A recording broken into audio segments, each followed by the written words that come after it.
अस्सलाम वालेकुम नाजरीन, मैं हूं अज़हर फ़ारूक।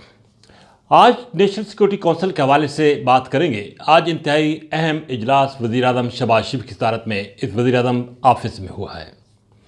इस इजलास पर तमाम तर नज़रें मरकूज़ थीं। वज़ीर-ए-आज़म शहबाज शरीफ ने इक़्तिदार में आते ही ये ऐलान किया था कि सबसे पहले नेशनल सिक्योरिटी कौंसिल का इजलास तलब किया जाएगा और उस मरासले के हवाले से तफसीली तौर पर बहस की जाएगी जिसके बारे में पाकिस्तान तहरीक इंसाफ का यह दावा है कि उसकी बुनियाद पर उनकी हुकूमत को ख़त्म किया गया और ना सिर्फ अमेरिका बल्कि पाकिस्तान के अंदर इस साजिश को परवान चढ़ाया गया और बिल आखिर अमली जामा पहनाया गया। साबिक वज़ीर-ए-आज़म इमरान खान ये इल्ज़ाम आयद करते रहे हैं कि अमेरिका इस साजिश में मुलविस है और उनकी हुकूमत का तख्ता उलटने के लिए पाकिस्तान के अंदर कुछ किरदारों को साथ मिलाया गया, जिसमें वो अपोजिशन पर भी जो माजी की उनकी अपोजिशन थी उस पर इल्ज़ाम आयद करते आए हैं। गुज़श्ता रोज़ भी जो लाहौर में जलसा हुआ उन्होंने एक मरतबा फिर इस बात को दोहराया कि एक साजिश थी जिसके नतीजे में उनकी हुकूमत का खात्मा हुआ है। आज कौमी सलामती कौंसिल का जब इजलास हुआ तो उसमें सर्विस चीफ्स और मुख्तलिफ वफाकी वज़रा भी इस इजलास में शरीक थे। तवील तरीन ये इजलास था जिसमें अमेरिका में पाकिस्तान के साबिक सफ़ीर असद मुजीद भी मौजूद थे। उनको खसूसी तौर पर बुलाया गया था क्योंकि इस मरासले के हवाले से वो एक मरकज़ी किरदार थे। इस इजलास में तफसीली तौर पर मामलात ज़ेर गौर आए और उस मरासले के जो मुख्तलिफ नुकात थे उनका जायज़ा लिया गया। असद मजीद ने तमाम तर तफसीलात नेशनल सिक्योरिटी कौंसिल के सामने रखीं। ज़राए का ये कहना है कि इस इजलास में तमाम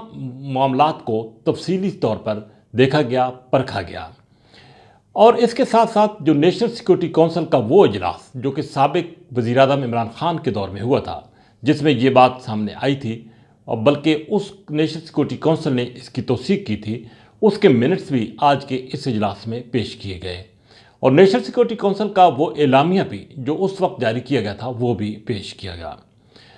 आज जब इजलास ख़त्म हुआ तो उसके बाद एक और एलामिया नेशनल सिक्योरिटी कौंसिल का आज के इस इजलास के हवाले से जारी किया गया,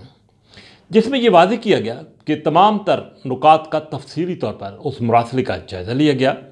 और आखिर में ये कहा गया कि मुख्तलिफ जो सिक्योरिटी एजेंसीज़ हैं, खुफिया इदारे थे, उन्होंने तहकीकात की हैं और उस तहकीकात के नतीजे में ये बात वाज़ेह तौर पर सामने आई है कि किसी किस्म की कोई साजिश नहीं थी और ना ही बैरूनी कोई अमल इस हवाले से मुलविस था। नेशनल सिक्योरिटी कौंसिल ने आज के इस इजलास में उस नेशनल सिक्योरिटी कौंसिल के उन फैसलों की तौसीक भी की। वो तौसीक इंतहाई अहमियत की हामिल है जिसको समझने की बहुत ज़रूरत है। अगरचे मौजूदा हुकूमत का इस वक्त ये कहना है कि नेशनल सिक्योरिटी कौंसिल ने यह वाज़ेह कर दिया है कि बैरूनी साजिश किसी किस्म की कोई नहीं थी और ना ही इस हवाले से कोई शवाहिद सामने आए हैं, लेकिन जब देखा जाए तो उस नेशनल सिक्योरिटी कौंसिल के जब फैसलों की तौसीक की बात सामने आती है तो उस प्रेस रिलीज़ में जो उस वक्त जारी की गई या नेशनल सिक्योरिटी कौंसिल ने उस वक्त जो फैसला किया उसमें ये बात वाज़ेह तौर पर नज़र आती है कि पाकिस्तान के अंदर बैरूनी मुदाखलत हुई है और नेशनल सिक्योरिटी कौंसिल ने उस वक्त अपनी तशवीश का भी इजहार किया था कि पाकिस्तान के अंदर इस तरह की मुदाखलत नहीं होनी चाहिए। लेकिन आज जब प्रेस रिलीज जारी की गई तो इसमें सिर्फ ये कहा गया कि पाकिस्तान के अंदर बाहर से कोई साजिश नहीं हुई, लेकिन जब तौसीक की बात आती है तो ये बात समझने वालों के लिए काफ़ी है कि नेशनल सिक्योरिटी कौंसिल ने उन फैसलों की आज एक मरतबा फिर तौसीक की है, यानी कि पाकिस्तान के अंदर बाहर से मुदाखलत हुई है। और इसके साथ साथ ये भी कि पाकिस्तान को नेशनल सिक्योरिटी कौंसिल को बैरूनी मुदाखलत पर तशवीश है। जब वो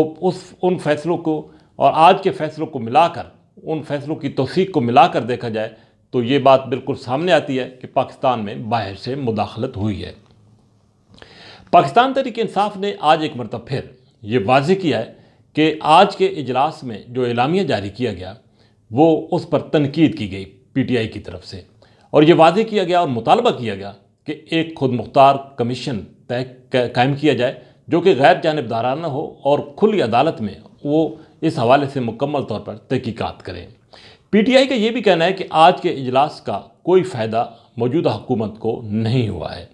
क्योंकि आज नेशनल सिक्योरिटी कौंसिल ने उन्हीं फैसलों की एक मरतबा तौसीक की है। यानी कि आज भी नेशनल सिक्योरिटी कौंसिल एक मरतबा फिर तस्लीम कर रही है कि पाकिस्तान के अंदर बाहर से मुदाखलत हुई है, और नेशनल सिक्योरिटी कौंसिल एक मरतबा फिर इस मुदाखलत की पर तशवीश का इजहार भी कर रही है। जो भी हुकूमत हो, वो उसकी कोशिश ये होती है कि इस तरह के इकदामात पर को कवर करने के लिए मामलात को आगे बढ़ाया जाए और इन मामलात को कवर किया जाए। लेकिन बज़ाहिर आज इस जो नेशनल सिक्योरिटी कौंसिल का वज़ीर आज़म शहबाज शरीफ की सदारत में इजलास हुआ है, इसका फ़ायदा इसलिए नज़र नहीं आ रहा कि उन फैसलों की एक मरतबा फिर तौसीक सामने आई है। अब PTI एक मरतबा फिर हुकूमत पर दबाव बढ़ाने लगी है कि फौरी तौर पर कमीशन कायम किया जाए, और बिलखसूस चीफ जस्टिस से ये मुतालबा किया जा रहा है कि आज़ाद खुद मुख्तार तहकीकाती कमीशन का क़याम फौरी तौर पर अमल में लाया जाए और खुली अदालत में ये कमीशन तहकीकात करे। साबिक वज़ीर आज़म इमरान खान जो अपना बयानिया बनाना चाहते थे वो बना चुके हैं, और बिलाशुबा आज के इजलास में ये वाज़ेह किया गया कि कोई साजिश नहीं थी, लेकिन इससे मसले का हल नज़र नहीं आता और ना ही उस बयानिए में कोई कमी या कोई फ़र्क नज़र आ रहा है, क्योंकि PTI एक मरतबा फिर वाज़ेह कह रही है कि नेशनल सिक्योरिटी कौंसिल ने बैरूनी मुदाखलत के हवाले से वाज़ेह तौर पर आज एक मरतबा फिर तौसीक कर दी है। दूसरी तरफ ये भी कहा जा रहा है कि साबिक सफ़ीर असद मजीद पर दबाव डाला गया कि वो अपना बयान बदलें,